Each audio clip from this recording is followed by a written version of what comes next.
Welcome to Charter Local Edition Northwest. I'm Dana Cowley with this special report about the proposed Tri-Cities Aquatics facility. Over this next half hour, we're going to present the pros and the cons to this proposition, and you'll be voting on it in the upcoming primary election August 6th. Now, the question is, do you want a 0.1% sales tax increase that would fund the construction of a $35 million facility?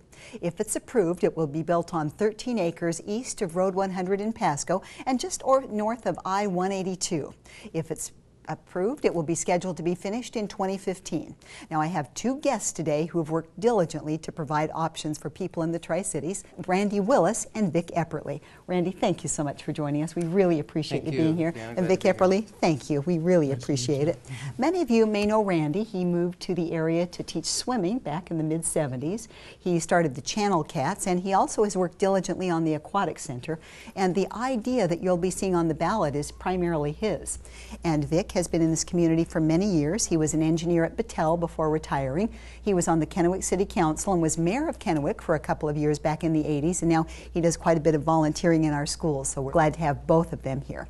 So let's just begin for the voters to help them make their decision, and we'll start with you, Randy.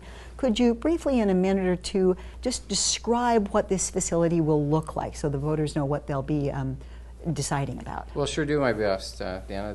The proposed Regional Aquatic Center will more than double the existing more than double the existing swimming pool space in the Tri-Cities.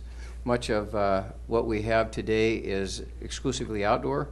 This new facility will include about 46,000 square feet of outdoor space, 42,000 square feet of indoor space, which will be available 12 months a year.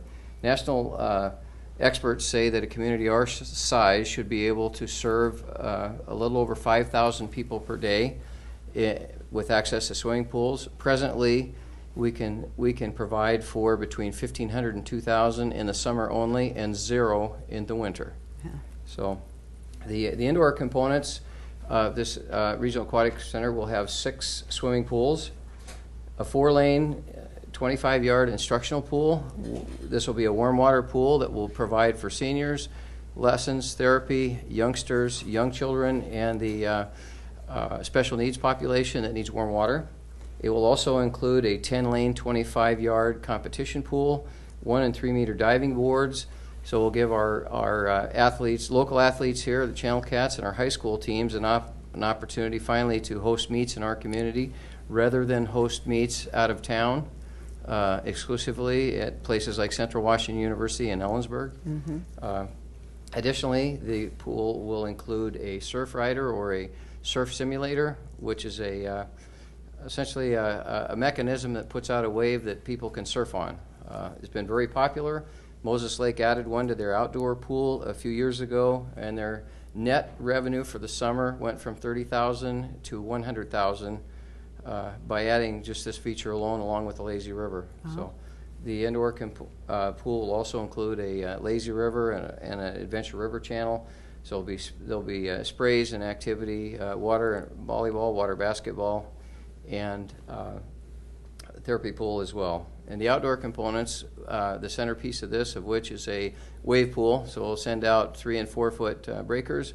Tremendously popular. People travel from here all the time to go to Sandpoint, to the Silverwood. Mm-hmm. I might add, Silverwood estimated by their own professional estimates that they would increase their attendance there in the summer by 10% by adding the water park. They actually increased it by 40%, and they draw from Southern Oregon, Western Washington, and all over Southern Idaho as well. Not to mention the Tri-Cities being a good supporter of that.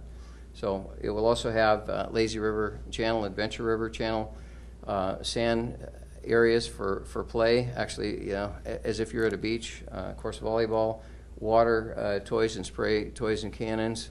And I want to explain finally that the water park components of this and the leisure pool components are what are going to drive the revenue, which keep operating costs down and will subsidize the costs of the rectangular pool, which provides for the lessons, and the competitive, because those simply cost money and do not typically generate net revenue. Thank you. And Vic, you have a position against that and have a different idea you'd like to see happen. Right. Thank you. Basically, in the Tri-Cities, as you know, we have had tremendous growth. In fact, since 1950, our population has more than gone 4.5 times the population in 1950. Our population has doubled since 1990. And yet, there has been no new municipal pool space, indoor or outdoor, since about the 1960s. My point being is that with conversion of our existing 3 municipal pools into indoor aquatics facilities, that you will, in essence, quadruple the amount of capacity or use time in those pools, because you're seasonal, you're 3 months of the year, then you would be able to do it year-round. The other benefit is that our park and recreation departments can administer and handle these swim programs. They do it already. With having a pool in each of the 3 school districts, each of the school districts can put on a swim program in their school district, and you have 4 times the capacity to do it. The regional aquatics facility and water park has only a 25-meter, 25-yard lap tank as far as doing swim lessons in, although there's this therapy pool too that you might say. As far as a comparison between the two, you can say that all of the indoor water park features are features that are in the proposed water park can be added to each of the 3 municipal pools, providing exactly what Randy has talked about, water park features that draw people to the facilities. And so where our people now commute to Hermiston or other locations to go to a seasonal outdoor pool because there's lack of facilities here, you will have increased substantially the amount of public municipal pool space. I might point out that the Con Committee has also expressed opposition to the idea of using tax funds to build a commercial-style water park. And this is substantially a water park. And we know that there were 2 private entities that were interested in building in the Tri-Cities. Didn't get very far. Financing, you know. And but I would suspect that nobody would have an interest and would not secure funding right now if they know they had to compete against a tax-subsidized water park. So with regards to the land that's being purchased, it's currently in private hands. That means it's on the tax rolls. You buy the land, it goes off the tax rolls. If you imagine that it was a commercial water park out there, you would have $35 million of investment that at Pasco's current tax rate, total tax rate of $13.31 per thousand, that is a lot of tax roll money that would come in annually to Pasco if it was a commercial water park. All right. Well, one thing I want to make very clear for those people who are watching is that there is one proposition that will be on the ballot, and it's what Randy is describing. And Vic has some other ideas, but those are ideas that would have to get before the leaders of the city councils and get before voters in the future. So at this point, the only thing on the ballot is either voting for or against the water park coming up in August. Now let's talk about the funding for it. You did mention the money. Private sector has not managed to generate this through a couple of efforts, have not been able to get the funding from banks, right. And so that's one of the reasons we're looking to taxpayers for this. Can you describe for us over this 25-year tax how that would be funded? And this tax goes on indefinitely. It doesn't end at the 25 years when the facility is completed. So how do you see that money being used? Well, as the tax is proposed presently right now, you are correct. It would not expire at the conclusion of the paying off this project. That, however, could change by decision of the Regional Public Facility District Board. That said, the 1/10 of 1% funding or a penny on a $10 purchase would go to build the capital costs of the project, and then it would also provide ongoing funding should this project operate at a deficit, and I think it is projected to operate at a deficit. The question is how much. But like any other facility, we make decisions all the time to put in parks, and parks do not make money. However, parks very much so improve the quality of life, and people have those high on their list. The Aquatic Center is the #1 thing that people ask for when they look into visiting this community and coming here for work and or choosing other reasons to come. So the ongoing tax would simply work to pay this water park off sooner, and it would put us in a position as a community, Tri-City-wide, to take on another project which is important and deemed valuable to the community at large, such as a performing arts center as well, right, which people just don't show up with money and build on their own. No, that's exactly right. Thank you, Randy. And then now you had an idea of improving the 3 pools, which is not on the ballot this time around, but that would require a tax increase also, and that would you explain your idea for a future option that would make indoor housing at all 3 of the existing pools? Right. As has been pointed out in the con statement, so I urge people to get online to the county auditor's office's web pages, both Franklin County and Benton County, and look at the voters' pamphlets. There you'll see both the pro statement and con statements, as well as the rebuttals. You can also go further, and I think on the web page, there's reference to the official web page for the Tri-City Regional Public Facility District, and maybe later we can give that information to your viewers. But with that, what you have is that with the 10% sales tax, the caption says, "Shall we raise the 10% sales tax for a water park?" in so many words. It doesn't say anything else. It says per resolution 2013-02. When you go on the official web page and you look at the resolution, you find that where it describes the use of the funds, there is not one word dealing with water park. It says that the funds can be used for its public facilities. Okay, so you're being led to believe that it's for the water park, but yet the money is to be used for everything else. That's one thing. With regards to, and it's a permanent tax, it doesn't go away. With regards to the proposal I've described, it requires a 0.2% sales tax, which is the maximum that is allowed by state law to be shared between the local PFDs and the regional PFDs. If that total tax is raised, you build the 3 pool conversions that I'm talking about. After those revenue bonds are paid off, you have a substantial amount of funds that will continue to run being collected.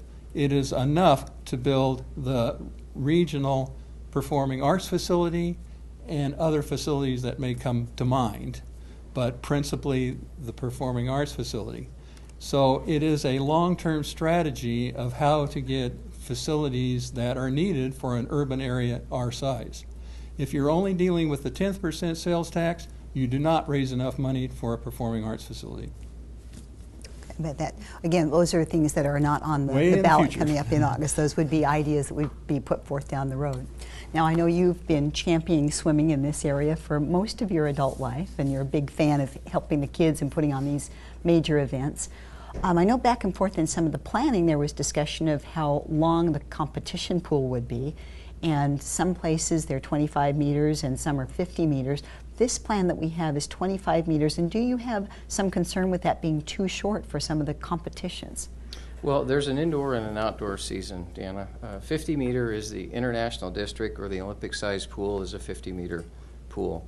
That also happens to be a short season from essentially mid-May until mid-August. So we presently have a 50 meter pool in Pasco, Memorial Pool, and we do host 2 meets annually in the summer at that facility, and that would continue to happen.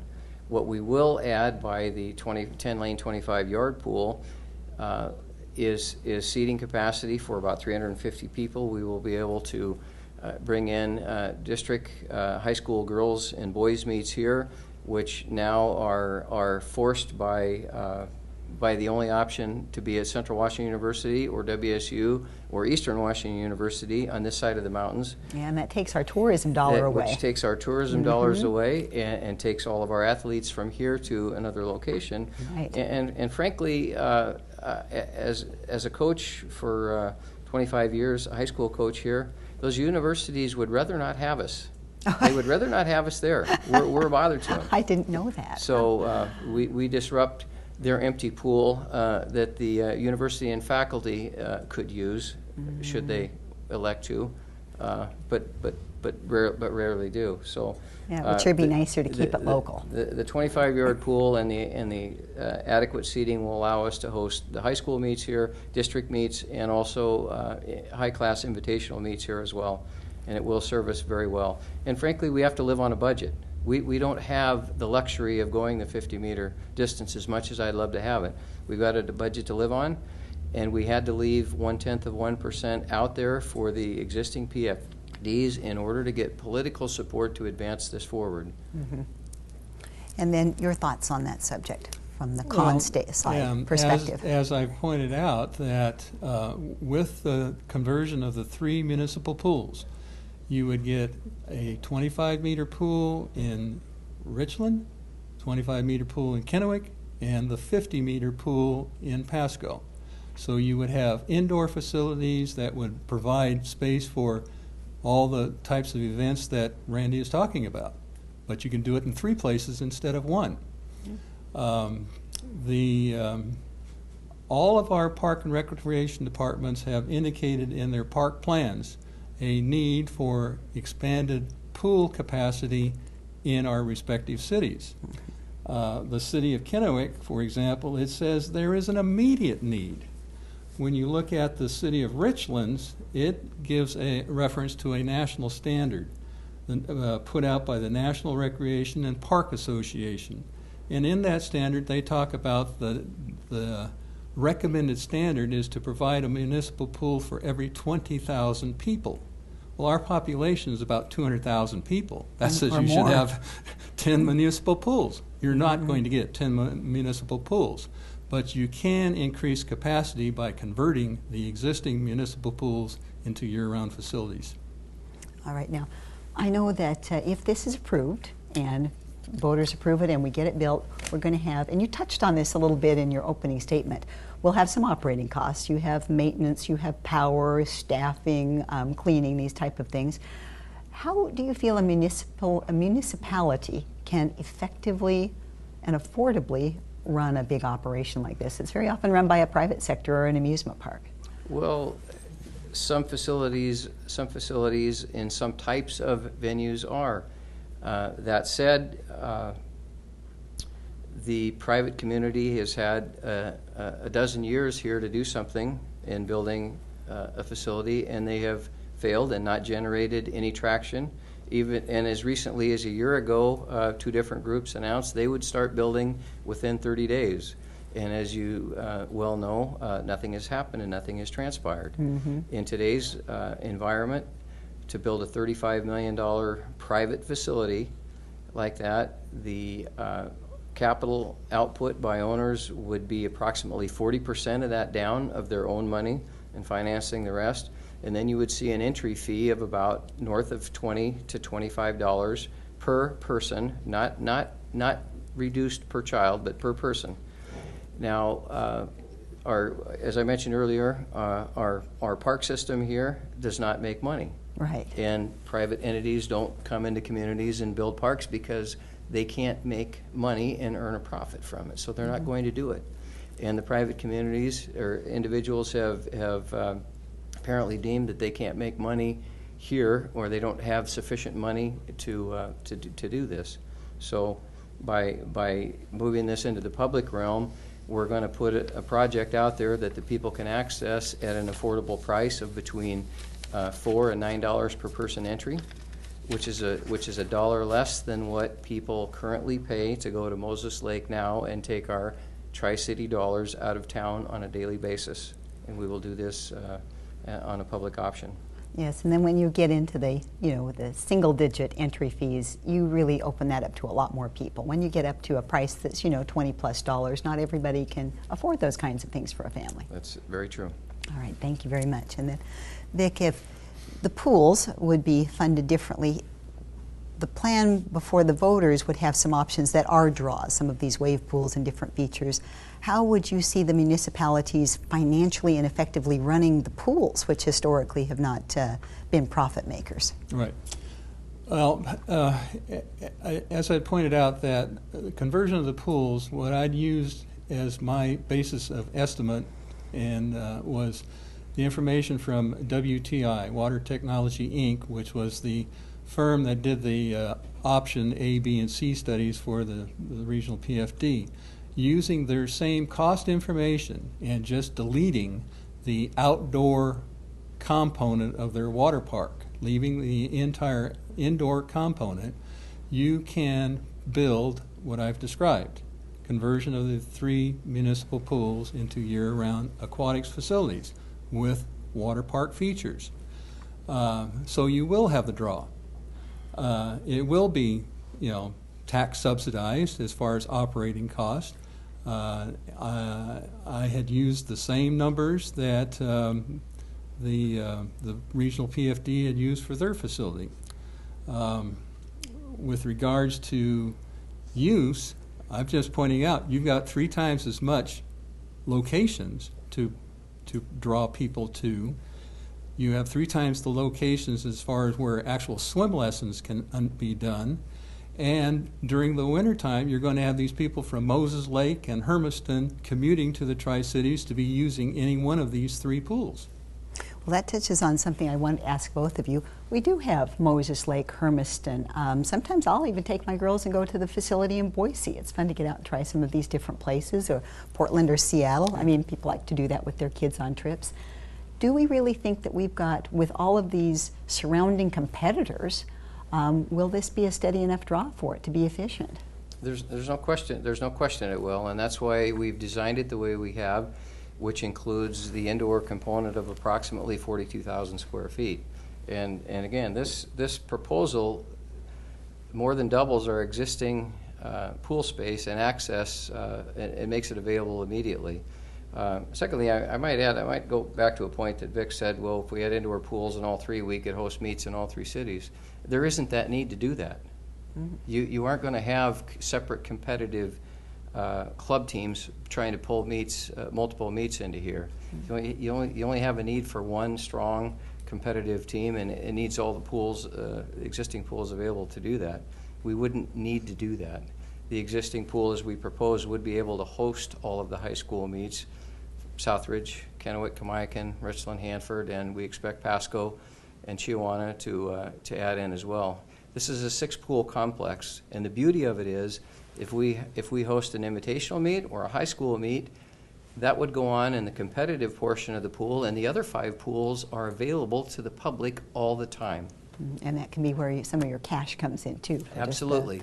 If you put on a meet today, or if you do public swim, or if you do lessons at the Richland Public Pool right now, that's the only activity that can go on. And the rest of the public is shut out and can't participate. They stand outside the fence and look. Same thing happens in Kennewick. That's a good point. Thank you. And then with all the competition we have with all the surrounding water parks in the area, your thought is that it might not be financially viable because of the competition? I am not saying that the single pool water park concept would be financially unviable. What I am in essence saying is that there's a need for municipal pool space in all 3 cities. This single pool concept does not address that.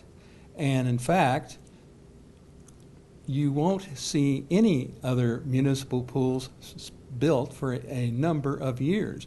You look at the 5-year capital improvement plans for all 3 cities.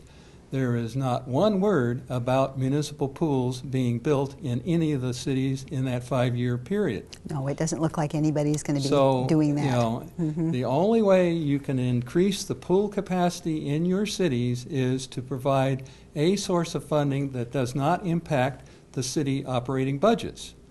And that the unique aspect of the 3 pool conversion point is that you are providing not only the capital funds to convert the pools, you are providing operating funds to operate the pools. So therefore, the city park and recreation departments do not have to use their funds to be operating these pools that they currently man during the summertime. There is sufficient funds and gate revenue coming from these 3 pools to operate them without impacting your city budgets. Very good.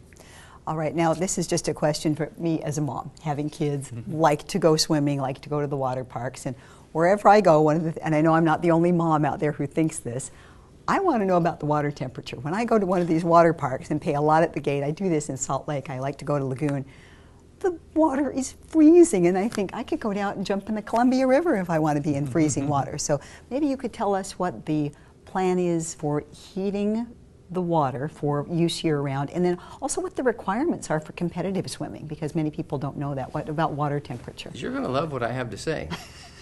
We have a 6-pool complex indoors. The competitive pool is going to be at a temperature that is conducive to lap swimming and competitive swimming. The 4-lane, 25-yard instructional pool, and it also doubles as a lap pool. That will be a warm water pool that will handle seniors, youngsters, special needs populations, and that pool would be significantly warmer, and it would meet your need as you desire. The recreational pools would also be at an increased temperature over the competitive or lap swimming pool in the 83 to 85 degree range, which are very popular and very well received by families from 2 to 80. So it really allows your itty-bitties, who are so sensitive to cold, and your elderly people to use the facility if the water is heated. So. Correct. And our existing pools today in Pasco, in Richland, in Kennewick, you have 1 pool. Sure, we could cover those, and we'd have an indoor pool in each location, and you'd have 1 pool and 1 temperature, and we wouldn't increase our public pool space. If people go to Moses Lake today and Hermiston and Pendleton on a daily basis, they will think nothing about driving 15 minutes across town to a very central and easy accessible location near Road 100 off Interstate 182. It will save a lot of gas. Well, and I do think that people feel like they're getting something for their money's worth when they have, those nicer amenities available to them. Absolutely. And then obviously your plan would have a few options, but would those also include some heated water for other features? All of those features that Randy has described would be in these 3 pools, because as I pointed out, I'd used the cost estimate that the WTI had generated for the 3 options that they had described, the 25 meter, 40 meter, and Olympic sized pool. And with that, it was just taking out the outdoor water park features. That means all of these warmed pools, therapy pool, lap tanks, and everything else would be warmed. Same standards. Okay, very good. And we are at our conclusion now. And I would just like to make it clear, because we have talked quite a bit about some good ideas as options, but only on this ballot. Tri-Cities, Pasco, Kennewick, Richland area, will you be voting on whether or not you want to add a 0.1% sales tax increase that would fund an aquatic center? These other options would be down the road. They'd have to be put before city council members, and they would have to be other ballot measures. So we're really just trying to help you make an informed decision about the upcoming August vote. So would you please give me your closing statement for the yes vote in favor of the aquatics facility? Most certainly, and I'll do it, I guess, in 2 forms. One of which is to say that I've been working on this project for a dozen years. This idea of a Tri-City-wide effort was hatched in then Community College President Lee Thornton's office at CBC 12 years ago. The idea is to bring 3 cities together to do a common project and benefit the entire community. Vic's proposal is too expensive and is not going to be well received. In fact, has been rejected by the existing mayors and the PFD, and it would set us back if we would make any attempt to do that. We have to live within a budget, and that's what I've spent the last 12 years doing, is to gain the support from the politicians and the councils to finally bring this to fruition. Secondly, what we will do is provide something here in our community that we can stand for and be proud of, and people will then have something here to use in our community rather than driving and spending dollars and gas to take their trip out of town. We'll have it here and available for our community. Other people, to me, it's a secondary thing. They can come here and visit our community and spend dollars here, but primarily this is for our community and for us. And the only way we make a better community is to make a responsible decision and put something in front of the voters. And I encourage everyone to vote yes. You'll bring smiles on the faces of families for years and years to come. Thank you. And then your final 2 minutes for your opposition to the upcoming ALET proposition. In our con statement, we basically had about 3 issues that we kind of covered. One was that we felt that that it was not the appropriate thing for government subsidy to be involved in is a commercial water park, and this is indeed a commercial water park. Secondly, that the ballot caption is very misleading. It infers that the money is going to be used strictly for a water park. It isn't. Everyone, I urge you to read what actually is said in Resolution 2013-02. It says other facilities. It doesn't even mention the water park. Thirdly, with regards to the concept that it was proposed as far as conversion of the existing pools, expensive compared to what? It is by far the cheapest way in which you can increase capacity of our 3 municipal pools. If somebody can tell me a less expensive way to do it, great. But from the standpoint of our communities, all 3 of them have identified a need for more municipal pool space in our respective cities. This is the one single mechanism by which our cities can increase capacity without impacting their operating budgets. And if anybody has followed local politics dealing with operating budgets for communities, they are trying to provide services with fewer and fewer revenue dollars. This is one way to provide some assistance to all 3 cities. That doesn't happen with a single pool in a single location. All right. Randy, thank you so much for joining us. And we thank you for all of your efforts on behalf of the citizens in the Tri-Cities. Vic, the same. Thank you for joining us and taking your time to help inform the voters and for your efforts. And we thank you for watching. You've heard both sides. Be sure and cast your vote. The ballot is due August 6th. I'm Dana Cowley, and you're watching Charter Local Edition Northwest, this special report.